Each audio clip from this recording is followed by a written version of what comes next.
Identity 2 hours 35 minutes run టైమ్‌తో జీ5లో తెలుగులో streaming అవుతున్న ఈ మూవీని చూసాక నాకెలా అనిపించిందో ఫుల్ రివ్యూలో తెలుసుకుందాం. ఒక స్కెచ్ ఆర్టిస్ట్, ఒక జర్నలిస్ట్, ఒక హత్య మిస్టరీ, ఎవరు నిజమైన కిల్లర్, ట్విస్ట్‌లతో నిండిన ఐడెంటిటీ సినిమా. ఈ ఊహకు మించిన థ్రిల్ ఇస్తుందా లేదా? కథనంలో లాజిక్స్ మిస్ అయ్యాయా? ఈ సినిమాలో మైనస్ అండ్ ప్లస్ పాయింట్స్ గురించి ఫుల్ రివ్యూలో చూద్దాం. ముందుగా స్టోరీ లైన్ విషయానికి వస్తే, హారన్ శంకర్ అనుభవజ్ఞుడైన స్కెచ్ ఆర్టిస్ట్ బెంగుళూరులో జరిగిన ఓ యాక్సిడెంట్ కేసు విచారణలో అధికారికంగా ఉన్న లైన్ జోకచ్ అతన్ని కలుస్తాడు. ఈ కేసులోకి సాక్షిగా ఉన్న జర్నలిస్ట్ అలిసా అలియాస్ త్రిషా ఏం చేసింది? అసలు హారన్ ఎవరు? ఈ మిస్టరీ వెనక ఉన్న అసలైన ఐడెంటిటీ ఏమిటి? అన్న విషయాలు తెలియాలంటే మూవీ చూడాల్సిందే. మూవీ అయితే హ్యాపీగా ఫ్యామిలీతో చూడవచ్చు.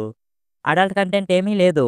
ఇక యాక్టర్స్ అయితే టోమినో థామస్ హారన్ శంకర్ క్యారెక్టర్లో ఒదిగిపోయాడనే చెప్పాలి.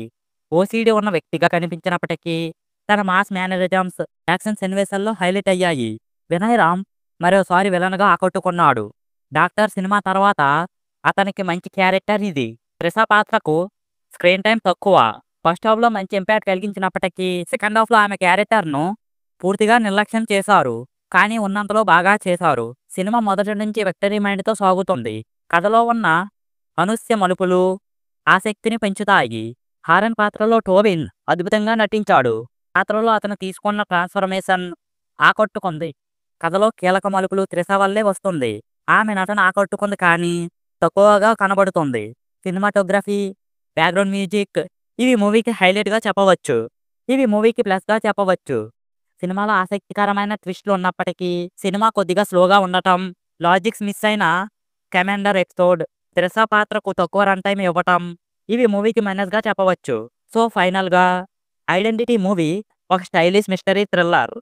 మీరు థ్రిల్లర్స్ మరియు స్టైలిష్ యాక్షన్ సినిమాలు ఇష్టపడితే ఈ మూవీని తప్పకుండా ట్రై చేయండి.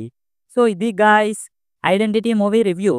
మా రివ్యూ ఎలా అనిపించిందో నాతో కామెంట్స్లో షేర్ చేసుకోండి. మళ్ళీ ఇంకో మంచి వీడియోతో కలుద్దాం. Thanks for watching. జై హింద్.